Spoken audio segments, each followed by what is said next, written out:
হযরতে সাঈদ ইবনে আমির আল জুমাহি রাদিয়াল্লাহু তাআলা আনহু আল্লাহর পয়গম্বরের সাহাবীদের ভিতরে বিশিষ্ট একজন সাহাবী ছিলেন, যিনি এমন মর্যাদার সাহাবী ছিলেন। হযরতে আবু বকর সিদ্দিক রাদিয়াল্লাহু তাআলা আনহু, উমরে ফারুক রাদিয়াল্লাহু তাআলা আনহুমা দুইজনেই যাকে বলতেন আপনি একটু আমাদেরকে নসিহত করেন, এমন একজন বিশিষ্ট সাহাবী ছিলেন হযরতে সাঈদ ইবনে আমির আল জুমাহি রাদিয়াল্লাহু তাআলা আনহু।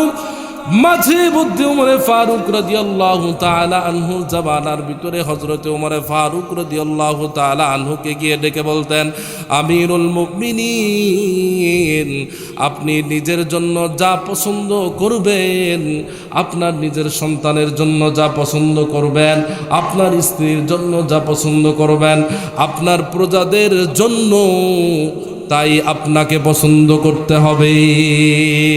হযরত উমর ফারুক রাদিয়াল্লাহু তাআলা আনহু ডেকে বলেন, হে সাঈদ ইবনে আমির, এই ধরনের কাজ কারা করতে পারে? সাঈদ ইবনে আমির আল জুমাহি রাদিয়াল্লাহু তাআলা আনহু ডেকে বলেন, আপনার মতো সৎ শাসক যেই জায়গার ভিতরে থাকবে তারাই এরকম করতে পারে। হযরতে উমর ফারুক রাদিয়াল্লাহু তাআলা আনহু ডেকে বলেন, রে সাঈদ ইবনে আমির, আমার জন্য আল্লাহ পাকের কাছে দোয়া করুন, যাতে করে আল্লাহ সুবহানাহু ওয়া তাআলা আমাকে ইনসাফ অনুযায়ী আল্লাহ তাআলা রাষ্ট্র পরিচালনা করার তৌফিক দান করেন। হযরতে উমর ফারুক রাদিয়াল্লাহু তাআলা আনহু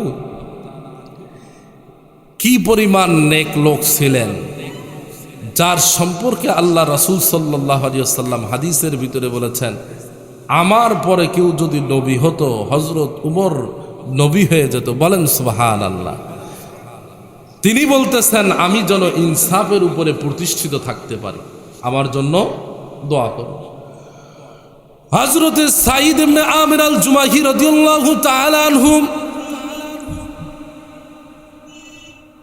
ফারুক আযম রাদিয়াল্লাহু তাআলা আনহুকে ডেকে বলেন, আমিরুল মুমিনিন, আপনাকে আমি উপদেশ দেই, আপনাকে আমি নসিহত করি। হযরত উমর ফারুক রাদিয়াল্লাহু তাআলা আনহু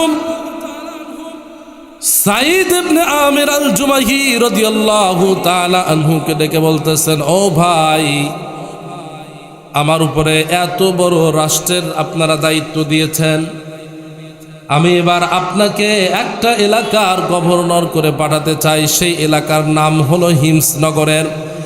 সাঈদ ইবনে আমির আল জুমাহি রাদিয়াল্লাহু তাআলা আনহু ডেকে বলেন, আমিরুল মুমিনিন, আমি দুনিয়ার ভিতরে জড়াইতে চাই না, আমাকে দুনিয়ার ভিতরে জড়াবেন না।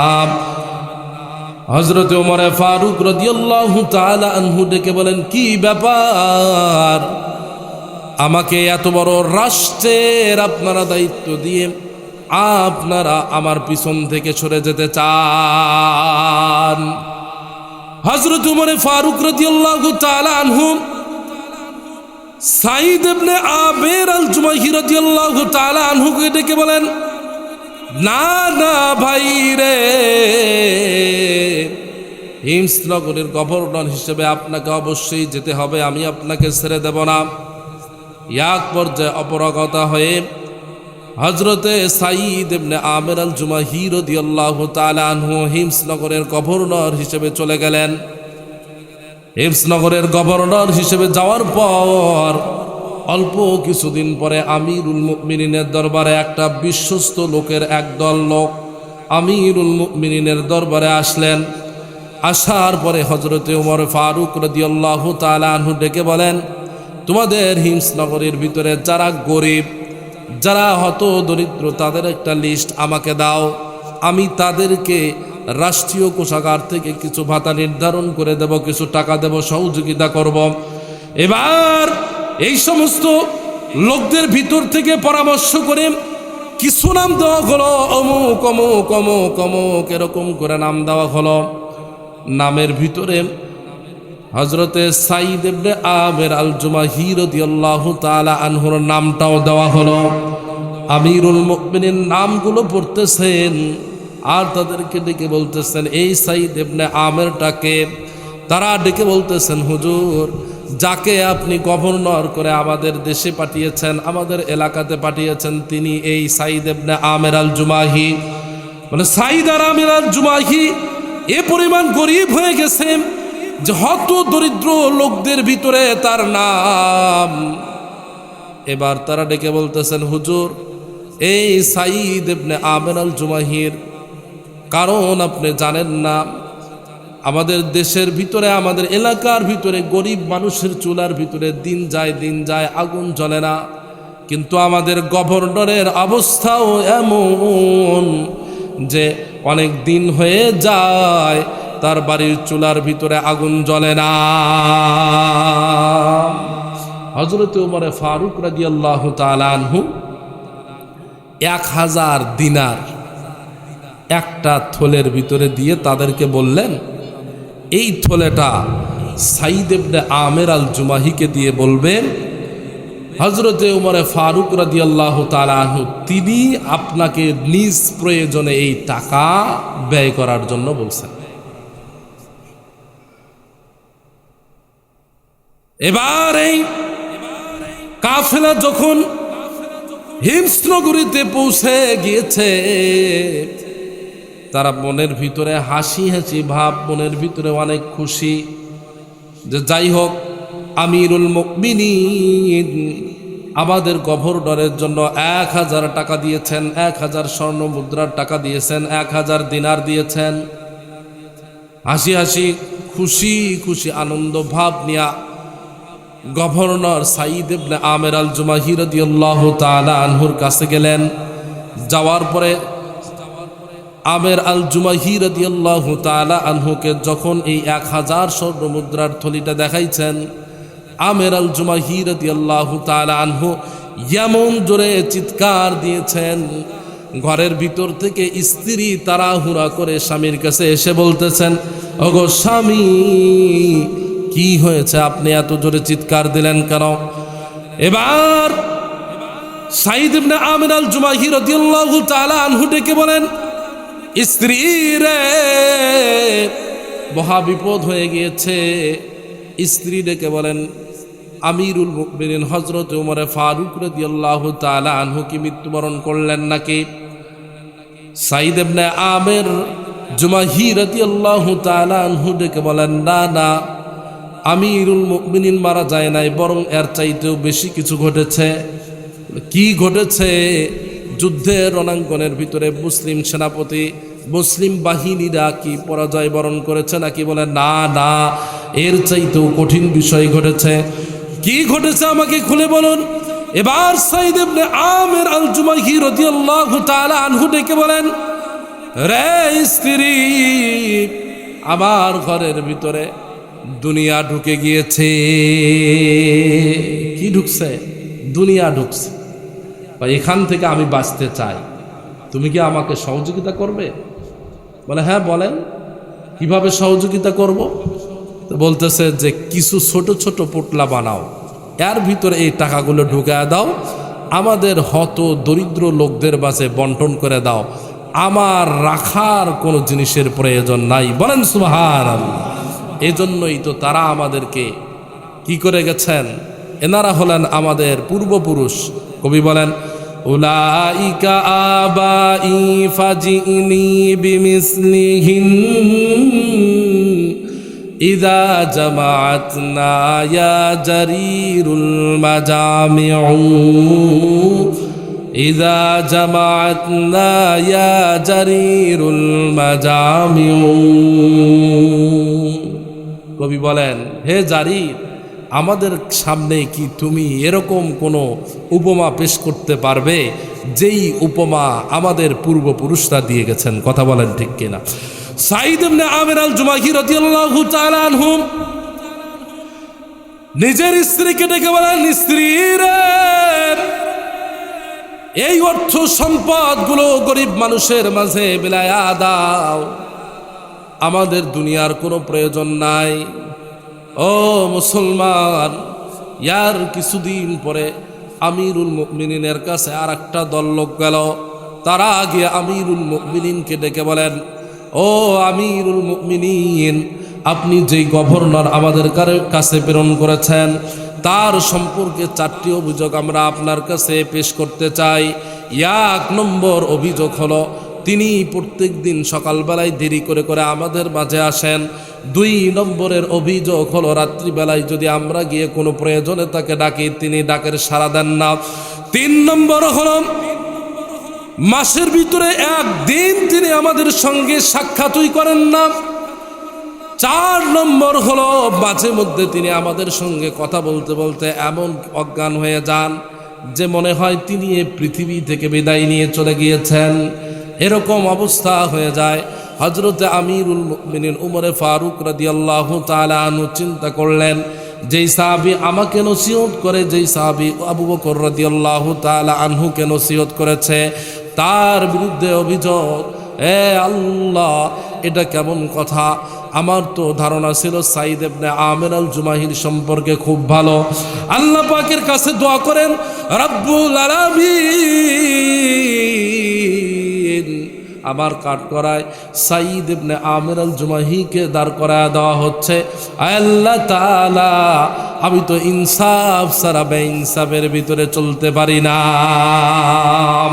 হযরত উমর ফারুক রাদিয়াল্লাহু তাআলা আনহু কি পরিমাণ ইনসাফ ছিল! হযরত উমর ফারুক রাদিয়াল্লাহু তাআলা আনহুমের ভিতরে ছিল ইনসাফ দিয়ে পরিপূর্ণ ভরপুর। মুসলমান সেনাবাহিনীরা যখন বাইতুল মুকাদ্দাসে গিয়ে যুদ্ধ করে যখন বাইতুল মুকাদ্দাস দখল করে ফেললেন, সেখানকার খ্রিস্টান পাদ্রীরা ডেকে বলেন, আমরা এই বাইতুল মুকাদ্দাসের চাবি আপনার হাতে দেব না, এই বাইতুল মুকাদ্দাসের চাবি আপনাদের আমিরুল মুমিনিন হযরতে উমরে ফারুক রাদিয়াল্লাহু তাআলা আনহুর হাতে দেব। ও মুসলমান ভাইয়েরা আমার, খুব ভালো করে গভীর মনোযোগ দিয়ে শুনবেন। কেমন ইনসাফ ছিল আমাদের পূর্বপুরুষদের ভিতরে! হযরতে উমরে ফারুক রাদিয়াল্লাহু তাআলা আনহুকে ডাকতেছেন খ্রিস্টান পাদ্রীরা।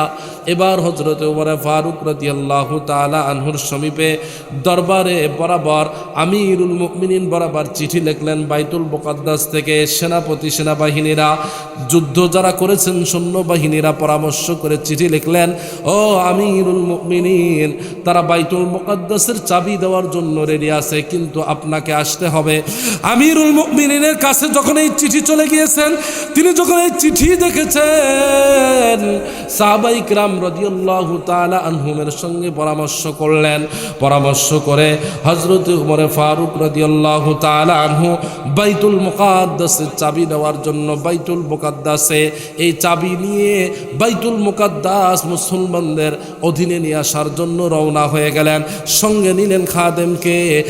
হযরত উমর ফারুক রাদিয়াল্লাহু তাআলা আনহু যখন রওনা হয়ে গেলেন, তখন খাদেমকে ডেকে বলেন, খাদেম রে, আমার সঙ্গে তোমার কিছু চুক্তি করা লাগবে। খাদেম ডেকে বলেন, হুজুর, আপনার সঙ্গে আবার আমার কি চুক্তি আছে? হযরত উমর ফারুক রাদিয়াল্লাহু তাআলা আনহু ডেকে বলেন, খাদেম, আমার সঙ্গে চুক্তির বিষয় হলো, তুমি আমাকে যতটুকু এই উটের লাগাম ধরে সামনের দিকে নিয়ে যাবে, আমি উমরে ফারুক রাদিয়াল্লাহু তাআলা আনহু সে পরিমাণ তোমাকে উটের লাগাম ধরে সামনের দিকে নিয়ে যাব।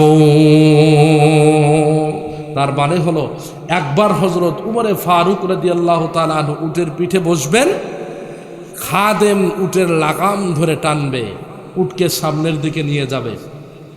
আর একবার খাদেম উপরে বসবে, হযরত উমরে ফারুক রাদিয়াল্লাহু তাআলা আনহু উটের লাগাম ধরে সামনের দিকে নিয়ে যাবে। খাদেম ডেকে বলেন, আমিরুল মুমিনিন, এটাও কি সম্ভব নাকি? আপনি হলেন অর্ধজাহানের বাদশা, আপনি থাকবেন নিচে আর আমি থাকবো উপরে, উটের লাগাম ধরে টানবেন, আপনি এটা কোনোদিন হতে পারে না। আমিরুল মুমিনিন ডেকে বলেন, রে খাদেম, তুমি কি আমাকে আল্লাহ পাকের সামনে, আল্লাহ পাকের কাঠ গড়ার ভিতরে দাঁড় করায়া অপমানিত করতে চাও? লক্ষ লক্ষ মানুষের সামনে দাঁড় করায়া দিয়ে আমাকে অপমান করাইতে চাও? রে খাদেম, আল্লাহ পাক রব্বুল আলামিন যদি কিয়ামতের ময়দানে কোটি কোটি মানুষের সামনে আমাকে জিজ্ঞেস করে, ওমর, তোমাকে আমি রাষ্ট্রনায়ক বানিয়েছিলাম, তাই বলে তুমি খাদেমের সঙ্গে ইনসাফপূর্ণ ব্যবহার করো নাই, আজ তোমার ঠিকানা জান্নাত হবে না, জাহান্নামে চলে যাও। কোন উমর রাদিয়াল্লাহু তাআলা আনহু? যাকে সরকারে দো আলম, আল্লাহ তাআলা সরকারে দো আলমের মাধ্যমে দুনিয়ার ভিতরে জান্নাতের সার্টিফিকেট দিয়েছে। তিনি চিন্তা করতেছেন, আমি যদি ইনসাফ কায়েম না করি, কিয়ামতের ময়দানে আল্লাহ পাকের সামনে আমাকে দাঁড়াতে হবে। তখন যদি আল্লাহ তাআলা আমাকে বলে আমার খাদেমের সঙ্গে আমি ইনসাফ কেন রক্ষা করলাম, আমাদের অবস্থা বাড়ি যাওয়ার সঙ্গে সঙ্গে রাত হয়ে গেছে, বাড়িতে যা দরজা খুলতে একটু দেরি হয়ে গেছে, গেটের ভিতর থেকে সারাসারি শুরু করে দিচ্ছে, এই দরজা খোল, এত সময় লাগে কেন? ঠিক আছে না?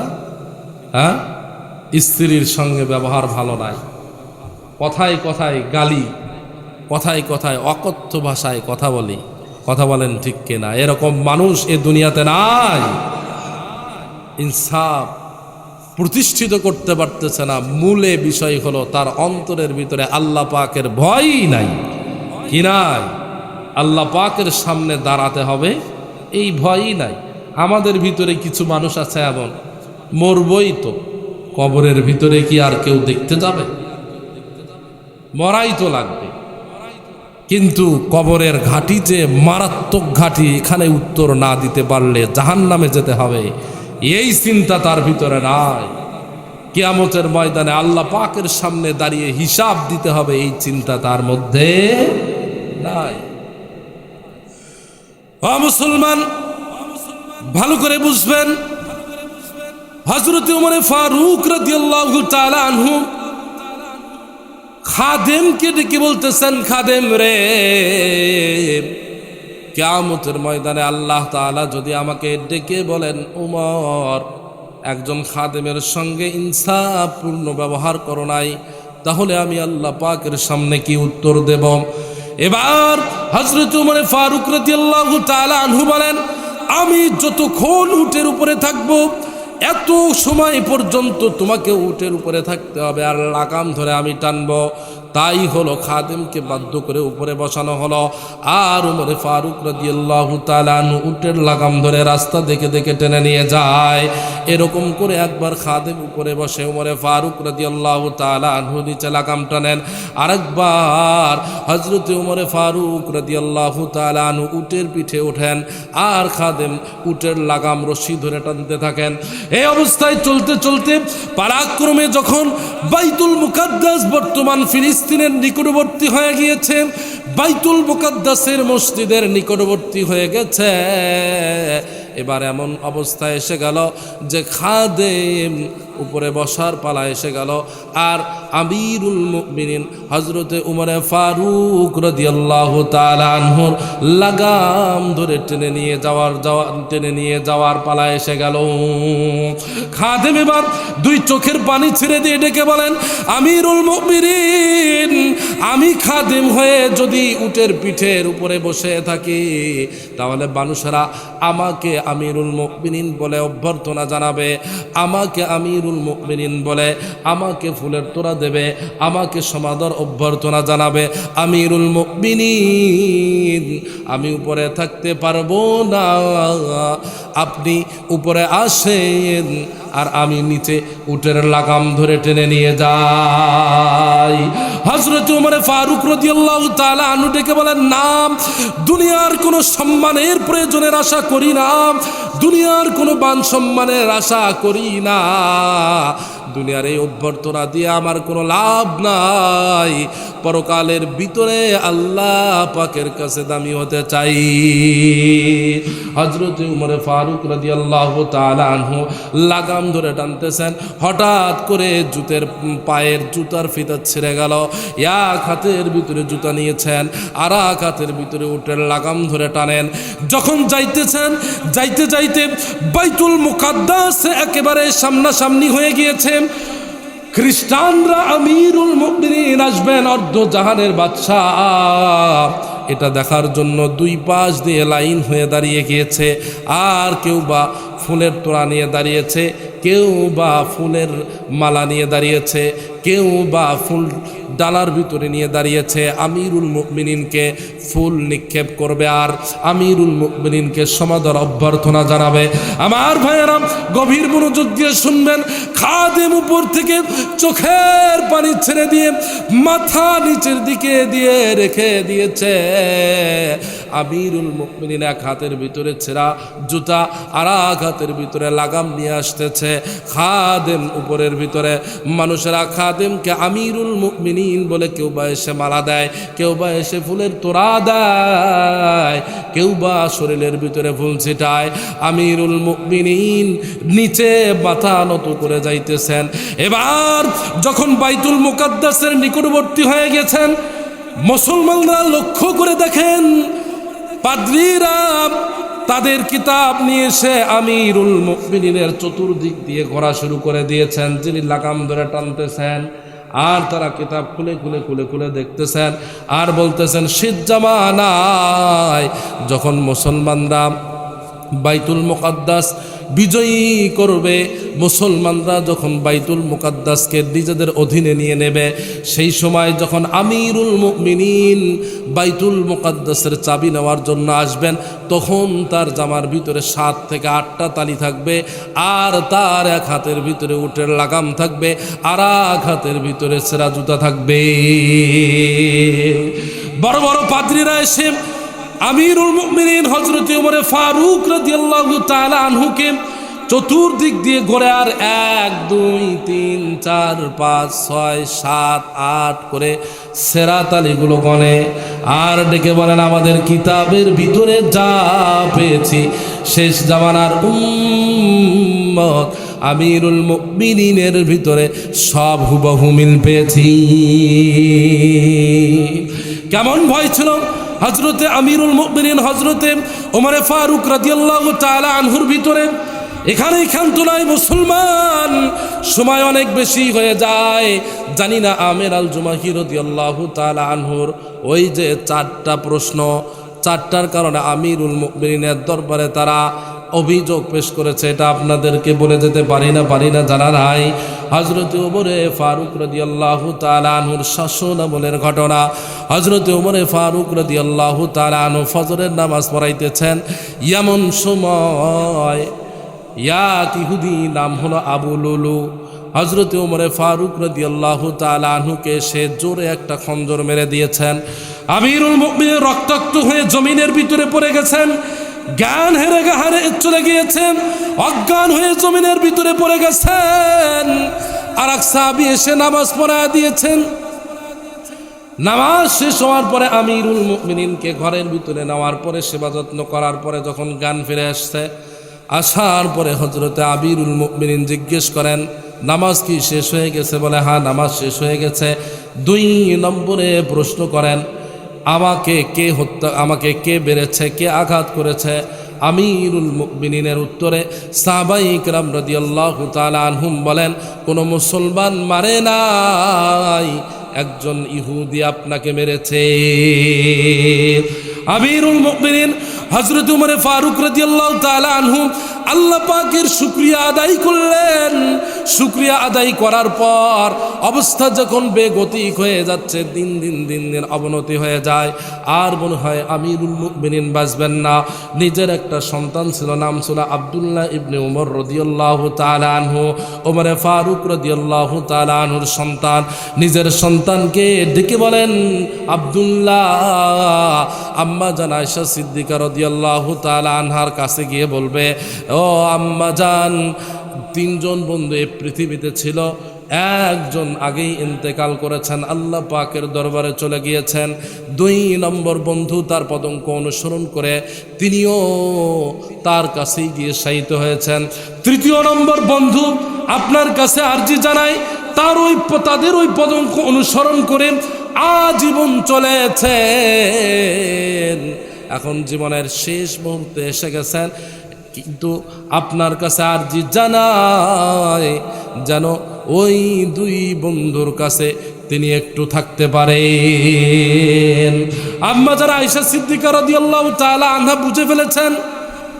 এই কথা আব্দুল্লাহ ইবনে উমর রাদিয়াল্লাহু তাআলা আনহু যখন আম্মা জান আয়েশা সিদ্দিকা রাদিয়াল্লাহু তাআলা আনহার কাছে গিয়ে বলছেন, আম্মা জান আয়েশা সিদ্দিকা রাদিয়াল্লাহু তাআলা আনহা বুঝে ফেলেছেন যে আমিরুল মুমিনিন হযরতে ওমর ফারুক রাদিয়াল্লাহু তাআলা আনহু আবু বকর সিদ্দিক রাদিয়াল্লাহু তাআলা আনহুর পাশে মৃত্যুর পরে একটু শায়িত হতে চায়। খুব বিচক্ষণ একজন নারী ছিলেন আম্মা জান আয়েশা সিদ্দিকা রাদিয়াল্লাহু তাআলা আনহা। পুরুষদের ভিতরে সব থেকে বেশি হাদিস বর্ণনা করেছেন হযরতে আবু হুরায়রা রাদিয়াল্লাহু তাআলা আনহু, আর নারীদের ভিতরে সব থেকে বেশি হাদিস বর্ণনা করেছেন আম্মা জান আয়েশা সিদ্দিকা রাদিয়াল্লাহু তাআলা আনহা।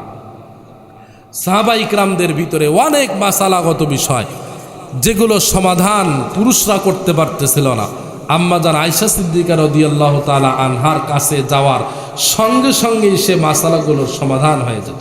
আজকে আমরা নারীদেরকে বদ্ধ করে রেখে দিয়েছি, তাদেরকে ইসলামী শিক্ষায় শিক্ষিত করি না, বড় উচ্চ শিক্ষায় শিক্ষিত করি না, কিন্তু আমাদের জন্য উচিত তাদেরকেও ইসলামী শিক্ষায় উচ্চ শিক্ষিত করা, যাতে করে তাদের পেট থেকে জন্মগ্রহণ করেন ইমামে আজম আবু হানিফা রহমতুল্লাহ আলাইহি। কথা বলেন ঠিক কিনা? তাদের পেট থেকে যেন যুগশ্রেষ্ঠ আলেম, আলেমা, হাফেজ, কারি, মাওলানা তৈরি হয়। কারণ হলো মায়ের কোল হলো একজন বাচ্চার জন্য সর্বপ্রথম মাদ্রাসা। সর্বপ্রথম মাদ্রাসা কোথায়? মায়ের কোল। ও মুসলমান, কথা লম্বা করব না। হযরতে আব্দুল্লাহ ইবনে উমর রাদিয়াল্লাহু তাআলা আনহু আম্মা জান আয়েশা সিদ্দিকা রাদিয়াল্লাহু তাআলা আনহার কাছে এমন করে বলার পরে আম্মা জান আয়েশা সিদ্দিকা রাদিয়াল্লাহু তাআলা আনহা ডেকে বলতেছেন, আমি তো এই জায়গাটা রেখেছিলাম আমার স্বামী এবং আমার বাবার পাশে, একটু আমি শায়িত হব। এখানে শুধুমাত্র একটা কবরই দেওয়া যাবে, কিন্তু আমিরুল মুমিনিন যেহেতু চেয়েছেন আমি এই জায়গা তাকে দিয়ে দিলাম। বলেন সুবহানাল্লাহ। হযরত ওমর ফারুক রাদিয়াল্লাহু তাআলা আনহুর কাছে তার সন্তান খুশি মনে আনন্দিত হয়ে আমিরুল মুমিনিনের কাছে গিয়ে ডেকে বলতেছেন, বাবা, আম্মা জান আয়েশা সিদ্দিকা রাদিয়াল্লাহু তাআলা আনহা তো রাজি হয়ে গিয়েছেন আপনাকে এই জায়গা দিয়ে দিবেন। আমিরুল মুমিনিন ডেকে বলেন, না রে বাবা, না না, আমি এভাবে জায়গা চাই না। হয়তো আম্মা জান আয়েশা সিদ্দিকা রাদিয়াল্লাহু তাআলা চিন্তা করেছেন যে আমি এখন আমিরুল মুমিনিন, আমাকে যদি জায়গা না দেয় আমি জোর করে হয়তো তার কাছ থেকে জায়গাটা ছিনা নেব। সুতরাং আমার যখন ইন্তেকাল হয়ে যাবে, আমার যখন গোসল দেওয়া হবে, কাফন দেওয়া হবে, আমার জানাজার নামাজ তোমরা পড়ায়া, আমি যখন আর বলার শক্তি থাকবে না, আমি যখন আর আমিরুল মুমিনিন থাকবো না, তখন আম্মা জান আয়েশা সিদ্দিকা রাদিয়াল্লাহু তাআলা আনহা হুজরা শরীফের সামনে গিয়ে আমার লাশকে রেখে দিয়ে বলবেন, যদি আপনি জায়গা দেন তাহলে আমরা আমিরুল মুমিনিনকে এই জায়গার ভিতরে কবরস্থ করব, আর না হলে আমাকে এখানে কবরস্থ করার দরকার নাই, মদিনার কবরস্থানে আমাকে কবর দিয়ে দিবে। কি পরিমাণ ভয় আল্লাহ পাকের সম্পর্কে হযরতে আমিরুল মুমিনিন আবু বকর সিদ্দিক রাদিয়াল্লাহু তাআলা আনহু ছিল। হ্যাঁ, এজন্য আল্লাহ তাআলা কুরআনুল কারীমের ভিতরে বলেন, ওয়া আম্মা মান খাফা মাকামা রাব্বিহি ওয়া নাহান নাফসা আনিল হাওয়া ফাইন্নাল জান্নাতা হিয়াল মাওয়া। যার অন্তরের ভিতরে আল্লাহ পাকের ভয় থাকবে, সে মানুষের সঙ্গে অন্যায় করবে না, জুলুম করবে না, অবিচার করবে না, সে মানুষের সঙ্গে ভালো ব্যবহার, সৎ আচরণ করে চলবে। ও মুসলমান, বলতেছিলাম হযরতে সাঈদ ইবনে আমির আল জুমাহি রাদিয়াল্লাহু তাআলা আনহুর কথা। সেই আমিরুল মুমিনিনের কাছে সাঈদ ইবনে আমির আল জুমাহি রাদিয়াল্লাহু তাআলা আনহুর সম্পর্কে কয়টা অভিযোগ করেছেন বলেন তো? 4টা অভিযোগ করেছেন মুসলমান। 1 নম্বর অভিযোগ হলো তিনি প্রত্যেক দিন যখন মানুষের কাছে বের হয় তখন দেরি করে বের হয়। 2 নম্বর হলো রাত্রিবেলায় যদি তাকে কোনো প্রয়োজনে ডাকা হয় তাহলে তিনি সাড়া দেয় না। 3 নম্বর হলো মাসের ভিতরে 1 দিন তিনি ঘর থেকেই বের হন না। 4 নম্বর হলো মাঝে মধ্যে মানুষের ভিতরে এমনভাবে অজ্ঞান হয়ে যায় মনে হয় তিনি ইন্তেকাল করেছেন। এই 4টা অভিযোগ আমিরুল মুমিনিনের কাছে দেওয়া হলো। আমিরুল মুমিনিন বললেন, সাঈদ ইবনে আমের আল জুমাহিকে ডেকে নিয়ে আসো। কাঠ গড়ার ভিতরে সাঈদ ইবনে আমের আল জুমাহি রাদিয়াল্লাহু তাআলা আনহুকে দাঁড় করানো হলো। এবার আমিরুল মুমিনিন ডেকে বলে, সাঈদ ইবনে আমের, আপনার ব্যাপারে 4টা অভিযোগ আছে। 1 নম্বর অভিযোগ হলো আপনি প্রত্যেক দিন দেরি করে ঘর থেকে বের হন। ইয়ার কারণ কি একটু খুলে বলেন।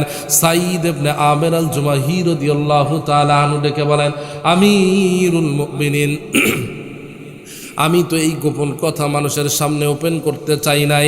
আমিরুল মুমিনিন, আমার স্ত্রী অসুস্থ, তেমন কোনো কাজ কর্ম করতে পারে না, ঘরের কাজগুলো আমাকেই করতে হয়, জাতা দিয়া আমাকেই আটা তৈরি করতে হয়, আবার এটাকে খামিরা তৈরি করে আমাকেই রুটি বানাতে হয়, রুটি বানাইয়া আমিও খাই, আমার স্ত্রীও খায়। এজন্য আমি সকাল সকাল তাদের কাজের উদ্দেশ্যে বের হতে পারি না, আমার বের হতে দেরি হয়। আমিরুল মুমিনিন হযরত উমর ফারুক রাদিয়াল্লাহু তাআলা আনহু ডেকে বলেন, বুঝলাম প্রথম কারণ, কিন্তু দ্বিতীয় কারণ হলো রাতের বেলায় কেন আপনি মানুষের ডাকে সাড়া দেন না? মানুষের তো আপদ বিপদ হতে পারে, এমন সময় তো আপনাকে এসে ডাকতে পারে, আপনি গভর্নর হিসেবে কেন বের হয় না? সাঈদ ইবনে আমের আল জুমাহি রাদিয়াল্লাহু তাআলা আনহু ডেকে বলেন, আমিরুল মুমিনিন, এটাও গোপন ছিল, কিন্তু আজকে আপনাদের সামনে আপনার কারণে যেহেতু আমাকে বলতেই হবে, এ কারণে ওপেন হয়ে গেল, মানুষের সামনে প্রকাশ হয়ে গেল। সাঈদ ইবনে আমের আল জুমাহি রাদিয়াল্লাহু তাআলা আনহু ডেকে বলেন, আমিরুল মুমিনিন, আমি এই দায়িত্ব নিতে চাই নাই, কিন্তু আপনি আমাকে এই দায়িত্ব জোর করে অর্পণ করেছেন। ও আমিরুল মুমিনিন, আমি দিন এবং রাতকে 2 ভাগে বিভক্ত করেছি। একটা ভাগ দিনের বেলায় আমি মানুষের খিদমতের জন্য নির্ধারণ করেছি, আর 2 নম্বর ভাগ রাতের বেলায় আল্লাহ পাকের গোলামিতে আমি আমার নিজেকে নিযুক্ত করে দিয়েছি। এবার হযরতে ওমর ফারুক রাদিয়াল্লাহু তাআলা আনহুর মনের ভিতরে হাসি হাসি ভাব। হ্যাঁ, আমি সাঈদ ইবনে আমেরকে যা চিন্তা করেছিলাম এখনো তাই রয়েছে। আল্লাহ পাকের কাছে দোয়া করেন আর বলেন, আল্লাহ, আগামী যে 2টা প্রশ্ন রয়েছে এই 2টা প্রশ্নের উত্তর আল্লাহ যেন ভালোই হয়। এবার 3 নম্বরে প্রশ্ন করেন, রে সাঈদ ইবনে আমের, তোমার সম্পর্কে 3 নম্বর প্রশ্ন হলো, তুমি মাসের ভিতরে 1 দিন কেন মানুষের সামনে আসো না? সাঈদ ইবনে আমের আল জুমাহি রাদিয়াল্লাহু তাআলা আনহু মাথা নিচু করে ডেকে বলেন, আমিরুল মুমিনিন, দুনিয়াকে এমনভাবে লাথি বেড়েছি, এ দুনিয়া আমার যেন প্রয়োজনই নাই। ও আমিরুল মুমিনিন, আমার শরীরের ভিতরে যেই জামাটা দেখতে পাচ্ছেন তালিযুক্ত এই জামাটা আমার একটাই জামা, দ্বিতীয় আর কোনো জামা নাই। মাসের ভিতরে 1 দিন আমি এই জামাটা ধুয়ে দেই, ধুয়ে দেওয়ার পরে রৌদ্রে নেড়ে দিয়ে আমার ঘরের ভিতরে বসে থাকি, যতক্ষণ পর্যন্ত আমার এই জুব্বা শুকাই না ততক্ষণ পর্যন্ত আমি বাইরে বের হই না। তাদেরকে ডেকে বলেন, আমি কিন্তু দিনের শেষ সময় অবশ্যই তাদের সামনে বের হই।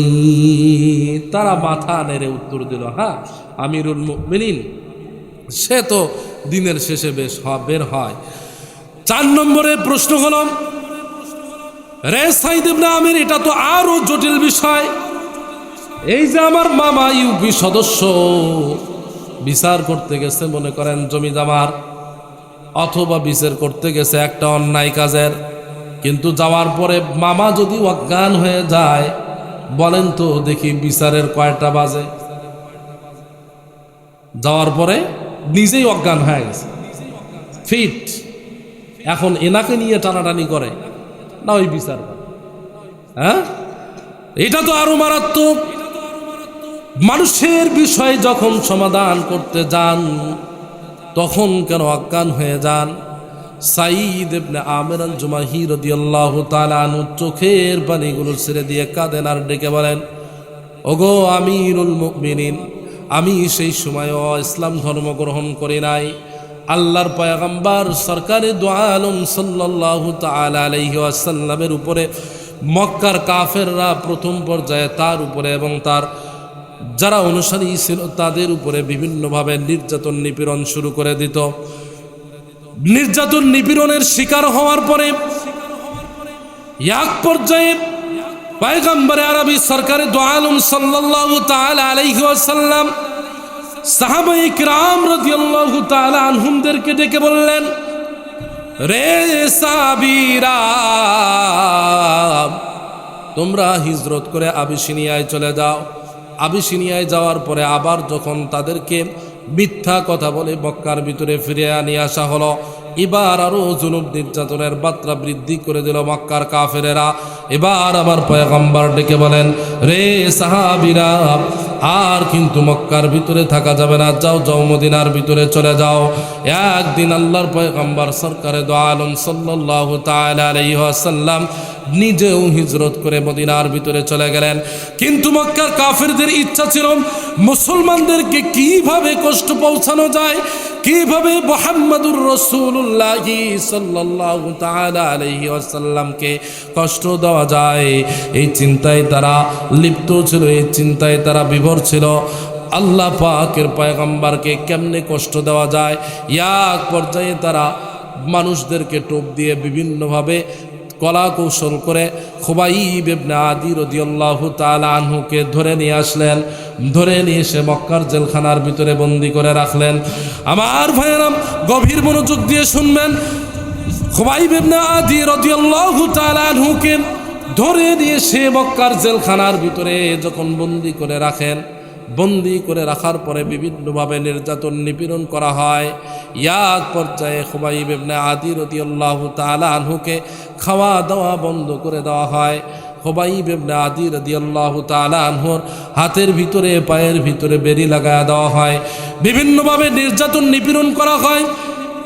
আর বলা হয় মুহাম্মাদের ধর্মকে ছেড়ে দাও, যদি মুহাম্মাদের ধর্ম ছেড়ে দিতে পারো তাহলে আমরা তোমাকে স্বাধীন করে দেব, আজাদ করে দেব, আর তোমাকে অঢেল ধন সম্পত্তির মালিক বানায় দেব। কিন্তু মুসলমানের চরিত্র হলো এমন, খাঁটি মুসলমান যদি হয়, আল্লাহ পাকের সামনে দাঁড়ানোর ভয় যদি তার অন্তরের ভিতরে থাকে, ওই মুসলমান কোনোদিন ইসলাম ধর্ম ছেড়ে দিতে পারে না। হযরত খুবাইব ইবনে আদি রাদিয়াল্লাহু তাআলা আনহু ডেকে বলেন, রে মক্কার কাফেরেরা, একটাই মাত্র জীবন, এই জীবনকেও যদি নিয়ে নাও তথাপিও আমি ইসলাম ধর্ম ছেড়ে দিতে পারবো না। এবার মক্কার কাফেরেরা সিদ্ধান্ত গ্রহণ করলো, তাহলে খুবাইব ইবনে আদিকে দৃষ্টান্তমূলকভাবে শাস্তি দেওয়া যাক, বড় একটা মাঠের ভিতরে নেওয়া হোক, সেখানে হত্যা করা হোক। যদি তাকে সেখানে সকলের সামনে হত্যা করা হয় তাহলে মানুষজন দেখবে, দেখে ভয়ে ভীতু হয়ে যাবে, তারা আর ইসলাম ধর্ম গ্রহণ করবে না, আমাদের ধর্মের ভিতরেই থাকবে।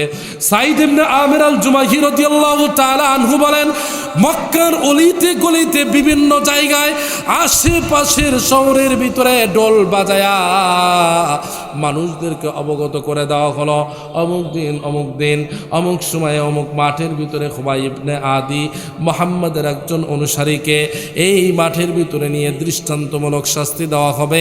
এই সিদ্ধান্ত যখন নিয়ে তারা ঘোষণা করে দিল, সকল মানুষেরা নির্ধারিত দিনে এই মাঠের ভিতরে একত্রিত হয়ে গেল। সাঈদ ইবনে আমির আল জুমাহি রাদিয়াল্লাহু তাআলা আনহু ডেকে বলেন, ও আমিরুল মুমিনিন, আমিও তো সেই সময় কাফের ছিলাম, আমার মনের ভিতরে ইসলাম এরকম ছিল না।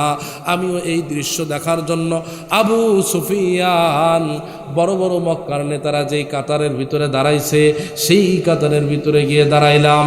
দেখলাম অল্প কিছুক্ষণের ভিতরেই খুবাইব ইবনে আদি রাদিয়াল্লাহু তাআলা আনহুকে মানুষ ধাক্কায়া ধাক্কায়া বেরিয়ে পড়া অবস্থায় ধাক্কায়া সাঈদ ইবনে আমির আল জুমাহি রাদিয়াল্লাহু তাআলা আনহু বলেন, খুবাইব ইবনে আদি রাদিয়াল্লাহু তাআলা আনহুকে শুলি মঞ্চের দিকে আগায় আনা হচ্ছে। আমি দেখতে পেলাম আবাল বৃদ্ধ বনিতা সকল স্তরের মানুষ একত্রিত হয়ে গিয়েছেন। খুবাইব ইবনে আদি রাদিয়াল্লাহু তাআলা আনহুকে শুলি মঞ্চের দিকে নেওয়া হলো। যখন শুলি মঞ্চের দিকে নেওয়া হয়েছে, নেওয়ার পরে আমাদের দেশের নিয়ম হলো একজন ব্যক্তি যখন ইন্তেকাল করে, মৃত্যুবরণ করে, যখন তাকে ফাঁসি দেওয়া হয়, যখন তাকে হত্যা করা হয়, তার আগে তাকে জিজ্ঞেস করা হয় শেষ ইচ্ছা কি। জিজ্ঞেস করা হয় না, আপনার শেষ ইচ্ছা কি? ভাত খেতে চান, না স্ত্রীর সঙ্গে দেখা করতে চান, না সন্তানাদিদের সঙ্গে দেখা করতে চান? শেষ ইচ্ছাটা কি? খুবাইব ইবনে আদি রাদিয়াল্লাহু তাআলা আনহুকে জিজ্ঞেস করা হলো, আপনার শেষ ইচ্ছা কি? খুবাইব ইবনে আদি রাদিয়াল্লাহু তাআলা আনহু ডেকে বলেন, আমার শেষ ইচ্ছা অন্য কিছু নয়, আমাকে একটু সময় দেন, যেই সময়ের ভিতরে আমি আল্লাহ পাক সুবহানাহু ওয়া তাআলার সামনে 2 রাকাত নামাজের ভিতরে 4টা সিজদা দিতে চাই। হযরতে সাঈদ ইবনে আমির আল জুমাহি রাদিয়াল্লাহু তাআলা আনহু ডেকে বলেন, খুবাইব ইবনে আদি রাদিয়াল্লাহু তাআলা আনহু দাঁড়িয়ে গেলেন নামাজের জন্য। নামাজ পড়তেছিলেন। কি পরিমাণ মনোরম দৃশ্য! অন্তরের ভিতরে আঘাত লেগে যায়, অন্তর ছুঁয়ে যায়। সাঈদ ইবনে আমির আল জুমাহি রাদিয়াল্লাহু তাআলা আনহু তাকিয়ে আছেন। খুবাইব ইবনে আদি রাদিয়াল্লাহু তাআলা আনহু 2 রাকাত নামাজ পড়লেন। নামাজ পড়ার পর কাফের মুশরিকদেরকে ডেকে বলতেছেন, আমার মন চাইতেছিল আমি আরও একটু বেশি করে দেরি করে ধীরে ধীরে নামাজ পড়ব, কিন্তু তোমাদের অন্তরের ভিতরে মনে হতে পারে খুবাইব ইবনে আদি মৃত্যু ভয়ে এসে নামাজকে দীর্ঘায়িত করতেছে। এই জন্য নামাজ আমি একটু সংক্ষেপ করে পড়লাম, দীর্ঘায়িত করে নামাজ পড়লাম না। এবার খুবাইব ইবনে আদি রাদিয়াল্লাহু তাআলা আনহুকে মক্কার কাফিররা ডেকে বলেন, রে খুবাইব, এখনো কিন্তু সময় আছে, ইসলাম ধর্ম ছেড়ে দাও।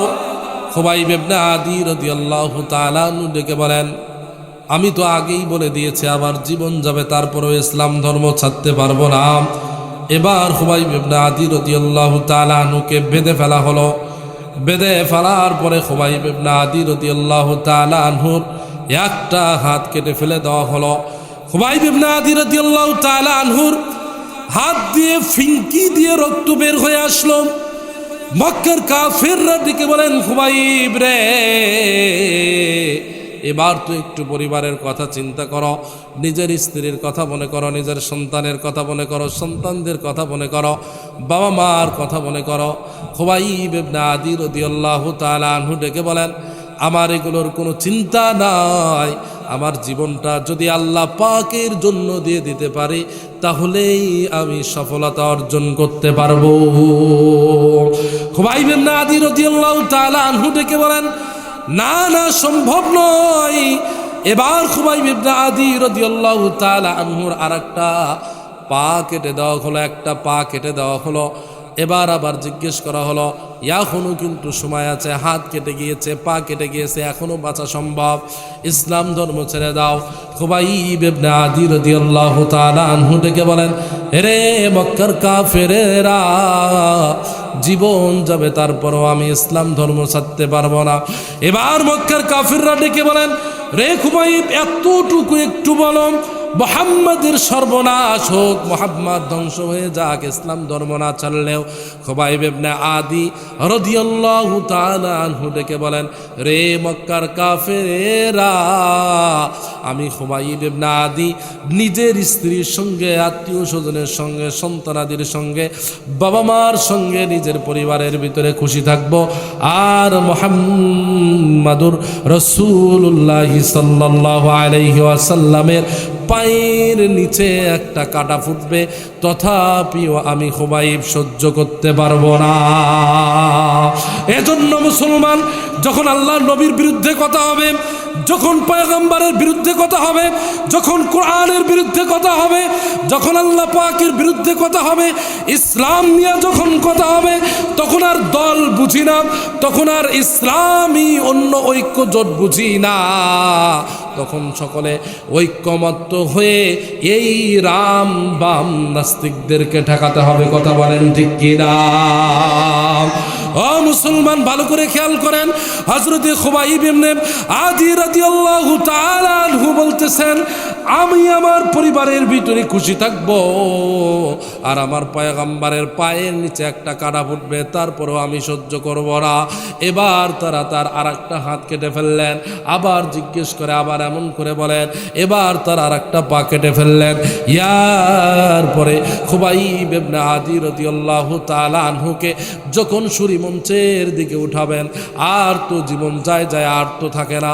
খুবাইব ইবনে আদি রাদিয়াল্লাহু তাআলা আনহু আসমানের দিকে তাকায়া জবান দিয়ে ডেকে বলেন, রব্বুল আলামিন, ইয়ারা আমাকে এইভাবে নৃশংসভাবে হত্যা করে ফেললো, আল্লাহ আপনার কাছে আরজি জানাই, এই সবগুলোরে দেখে রাখেন, এই সবগুলোকে গণায়া গণায়া রেখে দেন, আল্লাহ এই সবগুলোকে আল্লাহ কিয়ামতের ময়দানে ধরবেন। সাঈদ ইবনে আমির আল জুমাহি রাদিয়াল্লাহু তাআলা আনহু বলেন, আমার সেই দৃশ্য চোখের ভিতরে ভাসে।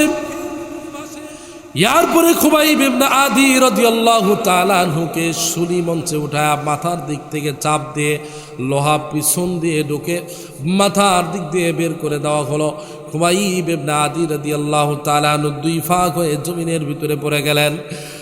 সাঈদ ইবনে আমির আল জুমাহি রাদিয়াল্লাহু তাআলা আনহু বলেন, সেই দিন থেকে আমার অবস্থা এমন হয়ে গেল, ইসলাম ধর্ম তো তখনও গ্রহণ করি নাই, কিন্তু এই চিন্তা আর এই পেরেশানি আমার মাথার ভিতরে কাজ করে, মানুষ হয়ে একটা মানুষকে কিভাবে এভাবে হত্যা করতে পারে।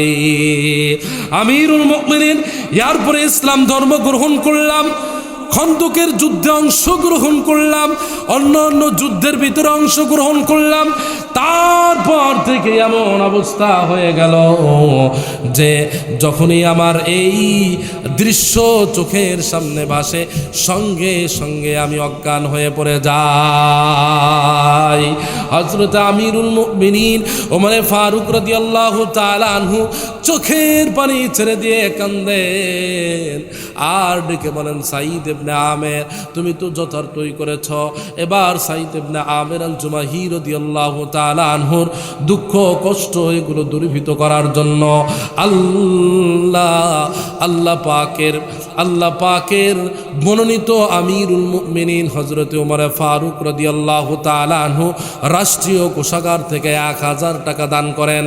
এই 1000 টাকা নিয়ে গিয়ে হযরত সাঈদ ইবনে আমির আল জুমাহি রাদিয়াল্লাহু তাআলা আনহু নিজের স্ত্রীকে ডেকে বলেন, নানান কষ্ট করেছ, আমাদের মুমিনের দুনিয়ার কষ্ট কোনো কষ্টই নয় রে বিবি রে, তোমার কাছে আমি বলতে চাই, আমরা এমন একজনকে কর্জে হাসানা দিতে চাই, যিনি আমাদেরকে এর বিনিময়ে জান্নাতের ভিতরে আল্লাহ পাক রব্বুল আলামিন আমাদেরকে পোষা দিবেন। সাঈদ ইবনে আমির আল জুমাহি রাদিয়াল্লাহু তাআলা আনহু এবার নিজের স্ত্রীকে বলেন, পুটলা বানাও, 1টা 2টা 3টা 4টা 5টা 7টা 8টা 10টা 15টা 20টা 50টা পুটলা বানানো হলো। এগুলো বানায়া হিমস নগরীর ভিতরে যারা দরিদ্র ছিল, অসহায় মানুষ ছিল, ইয়েতিম ছিল, যারা দরিদ্র মানুষ ছিল, ইসলামের কাজের ভিতরে লাগতো, বিধবা ছিল, তাদের ভিতরে এগুলো বন্টন করে দেওয়া হলো। ও মুসলমান, বলেন দেখি, একজন সাহাবী তার নিজের ঘরের ভিতরে খাবার নাই, তারপরেও যখন আমিরুল মুমিনিনের পক্ষ থেকে 1000 টাকা স্বর্ণ মুদ্রা পেয়ে সবগুলো আল্লাহ পাকের জন্য কর্জে হাসানা দিয়া পরকালের ভিতরে নিজের দাম বাড়াইতে চায়। ও মুসলমান, বলেন দেখি, আমাদেরকে এই কাজ করার প্রয়োজন আছে না নাই? আমাদেরকে আল্লাহ পাককে কর্জে হাসানা দিয়ে পরকালের ভিতরে নেওয়ার প্রয়োজন আছে না নাই? আল্লাহ পাক সুবহানাহু ওয়া তাআলা বলেন, মান জাআ বিল হাসানাতি ফালাহু বিআশরি আমসালিহা। আল্লাহ পাক কুরআনুল কারীমের ভিতরে বলেন, কেউ যদি একটা ভালো কাজ করে আল্লাহ পাক রব্বুল আলামিন তাকে 10টা নেকি দান করবেন। আওয়াজ করে বলেন সুবহানাল্লাহ। অন্যত্র আল্লাহ পাক বলেন সূরা বাকারার ভিতরে, আয়াত তেলাওয়াত করার সময় নাই, ও মুসলমান, একটা নেক কাজ যদি কেউ করে তাহলে 700 নেকি হয়। আল্লাহ তাআলা কুরআনুল কারীমের অন্যত্রে বলেন, একটা নেক আমল যদি কেউ করে আল্লাহ তাআলা বিগয়রি হিসাব অগণিত আল্লাহ তাআলা নিয়ামত তাকে দান করে দেন। সাহাবায়ে কিরাম রাদিয়াল্লাহু তাআলা আনহুম জান্নাতি হওয়া সত্ত্বেও নিজের সব কিছু দান করে দিয়েছেন ইসলামের কাজের জন্য। সিদ্দিক আকবর হযরত আবু বকর সিদ্দিক রাদিয়াল্লাহু তাআলা আনহু 30,000 স্বর্ণ মুদ্রার মালিক ছিলেন। যখন তিনি ইসলাম ধর্ম গ্রহণ করেন সেই সময় 30,000 স্বর্ণ মুদ্রা মানে কি জানেন? 2 টাকা দিয়ে একটা ছাগল ক্রয় করা যেত। এই 2 টাকার ভিতরে স্বর্ণ মুদ্রা স্বর্ণ লাগা দেওয়া হয়েছিল।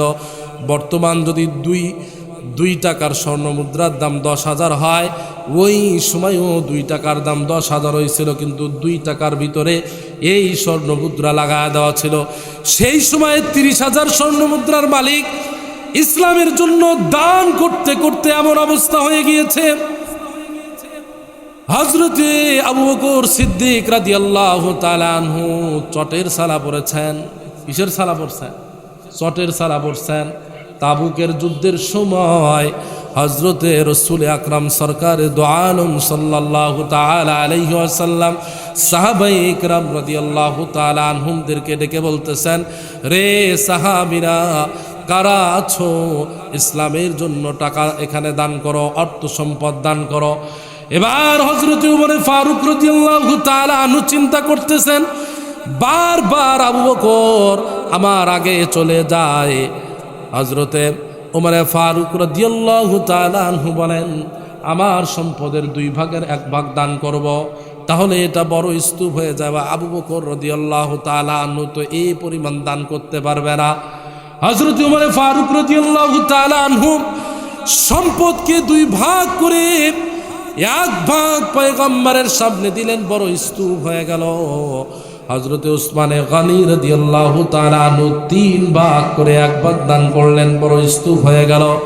আর হযরতে আবু বকর সিদ্দিক রাদিয়াল্লাহু তাআলা আনহু একটু পোটলার ভিতরে অল্প কিছু সম্পদ নিয়ে পয়গম্বরের কাছে এসে জমা দিয়ে আল্লাহর পয়গম্বরের সামনে যখন দিয়েছেন, ওমরে ফারুক রাদিয়াল্লাহু তাআলা আনহু বলেন, এতটুকু দিয়ে তো আমার এই বিপুল সম্পদের সমপরিমাণ হতে পারে না।